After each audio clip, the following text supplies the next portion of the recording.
Angron, the Primarch of the World Eaters, occupies one of the most tragic and violent roles in the history of the Imperium. Unlike other Primarchs whose early lives were shaped by opportunity, privilege, or divine providence, Angron's upbringing on Nuceria was defined by enslavement, brutality, and systematic dehumanization. The society that raised him, dominated by the mineral oligarchs that enforced through the gladiatorial arenas of forced combat, instilled in him a worldview in which survival demanded perpetual violence. From the moment of his induction into the arena, Angron's psyche became inextricably linked to the exertion of force.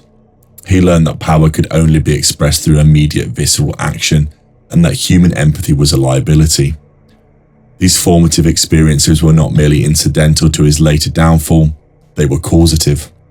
When the Emperor later discovered him and attempted to elevate him to the status of a Primarch, he inherited not a nascent leader of men, but a mind conditioned by centuries of unrelenting bloodshed. The Emperor's intervention, though intended to cultivate loyalty and channel Angron's immense martial potential, proved tragically insufficient. At the time of his reclamation, the Emperor sought to integrate Angron into the Imperium's larger framework, offering him command of a legion of genetically enhanced sons, the World Eaters.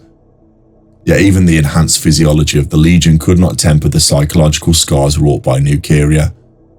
Angron's leadership style, informed by instinctive aggression and an almost pathological inability to tolerate hesitation, immediately began to diverge from other legions. Strategic calculation and measured command were replaced by an emphasis on immediate action, shock, assault, and overwhelming violence. Unlike other Primarchs who balanced the twin demands of tactical doctrine and moral guidance, Angron's presence alone elevated the threshold of slaughter. Even early campaigns undertaken by the World Eaters bear the hallmarks of this psychology. Engagements were often decisive not because of disciplined maneuver, but because of the sheer intensity and unrelenting ferocity of the assault. The Butcher's Nails are central to understanding both Angron and the World Eater's descent into madness. Initially forced upon him during his time as a gladiator in Nuceria, these psychosurgical implants were designed to suppress doubt, instill obedience, and sharpen martial efficiency. The Emperor, upon reclaiming Angron, faced a dilemma. Removing the implants would destabilize his neurochemistry, possibly resulting in death or permanent mental collapse. Allowing their retention, however, ensured that the Primarch's rage would be amplified rather than tempered. The nails function by artificially stimulating aggression centers in the brain while suppressing the capacity for reflection, fear, and empathy. In effect, they convert pain, frustration, and indecision into unrelenting fury, producing a fighter who is nearly unstoppable in combat, but psychologically constrained in ways invisible to the casual observer. The impact of the Butcher's Nails extends far beyond Angron himself. The Primarch's psychological state, altered by the implants, radiated outwards throughout the Legion. Astartes who served under him were conditioned, both through training and example, to mirror his unthinking aggression. The nails created a feedback loop. Angron's fury inspired unrestrained violence in his sons, whose own brutality reinforced the Primarch's rage, escalating it further.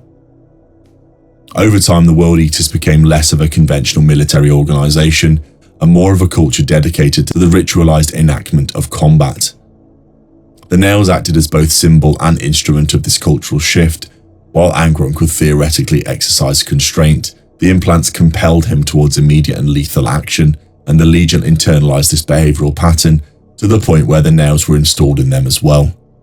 By the outbreak of the Horus Heresy, the World Eater's identity was inseparable from the neurochemical mandate imposed by the nails. The psychological consequences of this technology were profound. Angron's leadership no longer resembled the deliberate and considered command structures exhibited by other Primarchs. Instead, it operated on instinct and immediate response to stimuli. Tactical decisions were subordinate to rage, and strategic objectives often became secondary to the satisfaction of bloodlust. Campaigns conducted under his command were marked by unparalleled intensity and staggering casualty rates, not only among enemy forces but within his own ranks, when restraint was interpreted as hesitation. Angron's descent was therefore both personal and institutional. The Primarch's mind had been reshaped, and in turn, the Legion had been moulded into a mirror of his psychological state. The Butcher's nails, while physically subtle, created a psychological contagion that rendered the World Eaters both terrifyingly effective and morally unreadable. I think when we talk about the Butcher's nails informally for a moment, I think the most fascinating thing about them is how it makes Angron almost a tragic figure rather than just a simple villain. We tend to view his rage and his Legion's brutality as purely destructive, but the implants themselves are a forced enhancement. They amplify traits that are already present due to years of systematic abuse. In a way, Angron is the ultimate victim. The nails robbed him of the chance to integrate into the Imperium meaningfully. He could not moderate his aggression, he could not embrace leadership in the traditional sense, and even the Emperor's attempts to give him agency were nullified by the neurological architecture imposed on him. Watching the World Eaters act under these conditions, it's easy to see how the combination of trauma and technology can create something unstoppable yet fundamentally broken. There's a tragic inevitability to their story. They cannot escape the rage imposed upon them, and the galaxy suffers as a result. By the time of the Horus Heresy, Angron's degeneration was nearly complete. His alignment with Horus was not simply opportunistic, but the culmination of years of resentment and the crushing psychic weight of the nails. Campaigns conducted during this period revealed the full extent of the influence. Entire battlefronts were reduced to blood-soaked ruins, strategic considerations ignored in favour of unrelenting combat. The World Eaters, conditioned by centuries of imitating their Primarch's behaviour, and further reinforced by the own installation of the neurochemical mandate of their own nails, became shock troops of chaos incarnate. Their specialisation in close-quarters slaughter, boarding actions and frontal assault escalated into ritualised terror, leaving in their wake devastation and horror for allies and enemies alike. Even other legions recognised the danger posed by the World Eaters' lack of restraint. Their unpredictability made them both a valuable asset and a potential liability within the wider orchestration of the heresy. Strategically, the consequences of Angron and the World Eaters' descent are enduring. Even after the heresy, their patterns of violence persist, defining both their role within chaos and their interactions with other forces. The Legion's deployment is less about battlefield necessity and more about the projection of terror. Their presence ensured compliance or collapse of target populations, often at immense cost to infrastructure, morale and human life. The Butcher's nails, in a sense, had not only reshaped a Primarch, but had created a template for an entire war machine, one in which aggression and fury were institutionalized. The nails became cultural symbols as much as instruments of control. For the World Eaters to fight without rage was incomprehensible. In effect, the neurochemical implants imposed a form of identity that outlasted the Primarch's direct influence, embedding aggression as a structural principle of the Legion itself. Thematically, Angron and the World Eaters highlight the consequences of psychological manipulation and unmoderated trauma within the Imperium. Whereas other legions could maintain operational discipline alongside their individual martial tendencies, the World Eaters became a living experiment in the dangers of amplifying innate aggression without tempering mechanisms. Their story illustrates the broader 40k ethos. In a galaxy defined by war, survival and obedience often trump morality and psychological stability. Angron's rage, catalyzed by the Butcher's nails, demonstrates how trauma, when institutionalized through technology and social structure, can produce an unstoppable yet morally corrosive force. The World Eaters are not merely a legion, they are a cautionary example of what occurs when the demands of war override the requirements of human or transhuman psychology. Angron's story underscores a recurrent theme in the Imperium. Loyalty is conditional and obedience can be fatal. The Emperor's pragmatic tolerance of the Butcher's nails exemplifies a willingness to sacrifice moral and psychological health for short-term martial advantages.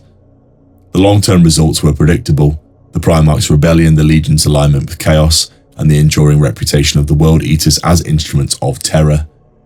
Yet this tragedy was not one-dimensional. Angron, and by extension the World Eaters, remained figures of immense martial skill, devotion to comrades, and unyielding determination.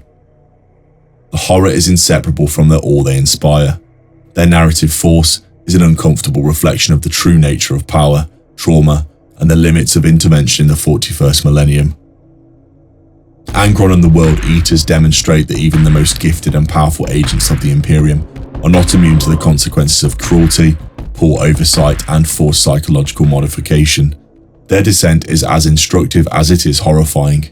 It offers a lens through which to understand not only the heresy, but the broader mechanisms by which the Imperium shapes, exploits, and sometimes destroys its most powerful instruments of war. The butcher's nails, the gladiatorial upbringing, and the emotional isolation of Angron illustrate a systemic pattern in which extreme capability is paired with extreme instability. Ultimately, the tragedy of Angron and his legion is both personal and structural. A study in what occurs when war and technology converge to warp both mind and institution. This archive has now been fully decoded. Continue your journey with the video displayed on screen. The vast wealth of the archives continues to reveal new knowledge of the dark history of the 40k verse. In the grim dark of the far future, there is only war.